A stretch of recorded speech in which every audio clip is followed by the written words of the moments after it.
My coverage of Computex 2019 was made possible by MSI and Rebel Tech. Get your own MSI laptop from Rebel Tech, whether it's for gaming, content creation, or even heavy workstation applications.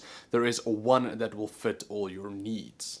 So dropping by the Cooler Master booth at Computex 2019, Cooler Master showed off a bunch of their new products. Firstly, the case that I'm most excited for, and that is the H100. Now, you guys already know the H500 with this the two massive 200mm fans and all of that.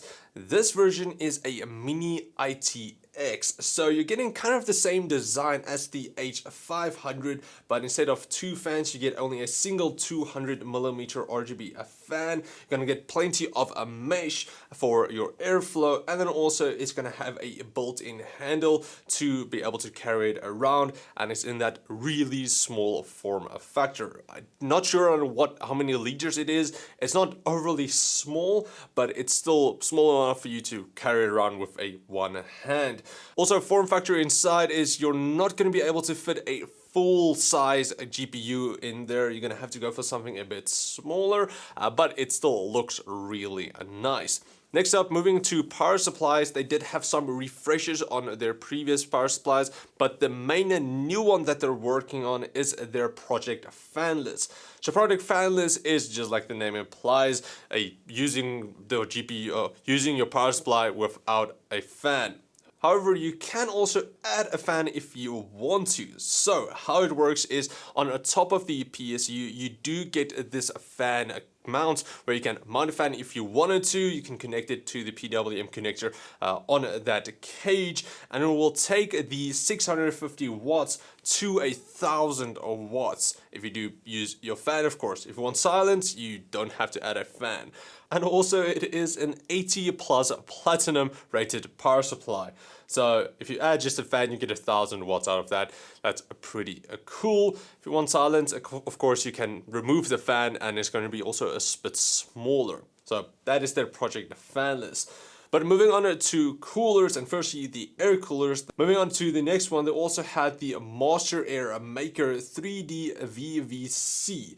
So this one works that instead of having a multiple sprayed out heat pipes that you have in most air coolers, this one only has a single large one. Still believe it's a 7-pipe design, but they meshed it together into a single unit. However, moving on to their new water coolers, they had the ML240P Dual Mirage, which actually has two pumps. Now, it does make it quite large, but however, it's apparently going to be able to dual push or push pull, whatever configuration you want, and with that it should apparently increase or decrease temperatures quite a lot, because you have double the amount of power delivering the water through your loop. So we'll see how that performs.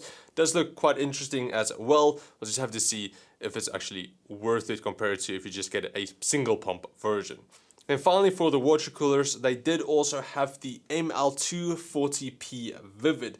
So this one actually has a small display on the CPU blocks, which will give you readings on your system, like your CPU temperatures, fan speed, and so on. You'll be able to add a logo there as well. We have been seeing it more on water coolers, so maybe that's going to be the future thing as well, having a display on your water cooler. I kind of like it. You can design your own thing, and that's something that you actually do see if you look into your system, having kind of display.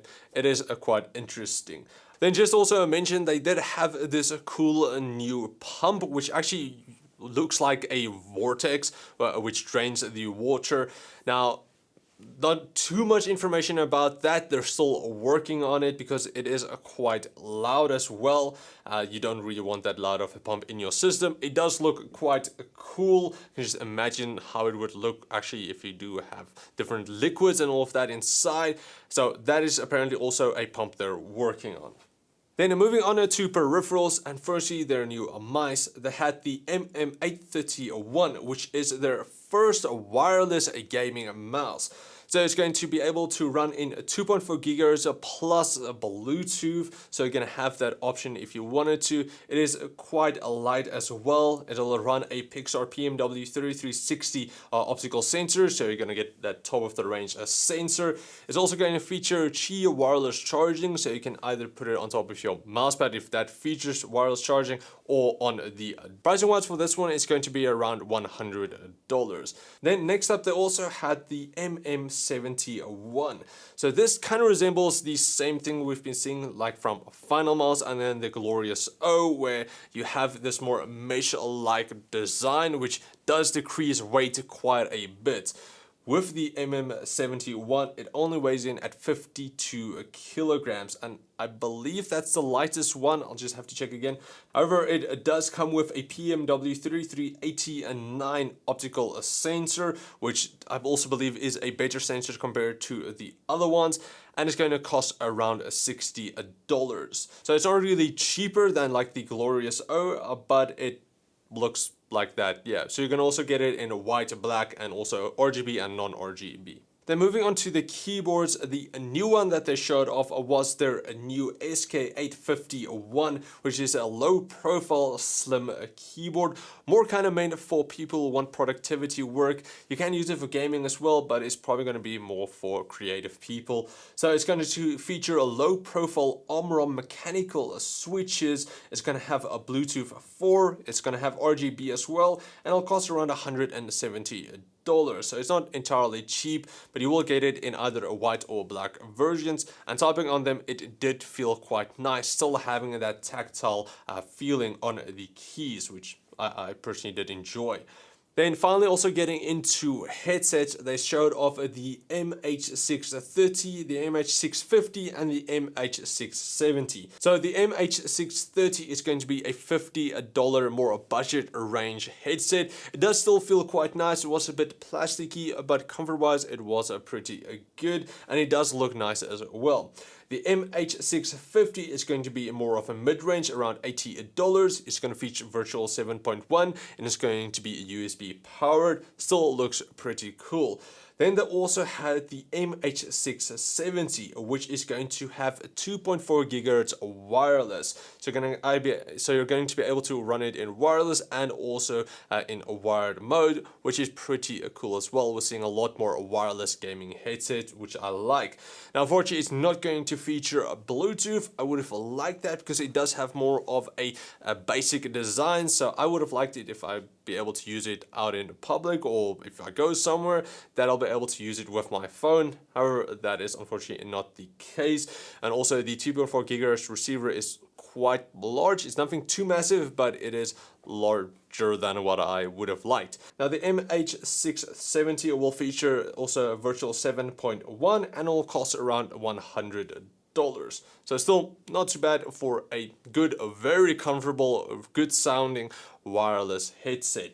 Then just finally, they also show off their new monitor that they're working on. I didn't have a lot of information going around on the monitor, but it's going to be an ultra wide, also 144 Hz and 1440p. So yeah, they're going to have that. And then also they have their sit stand desk, which I have one here as well, which is awesome, but that's their own design.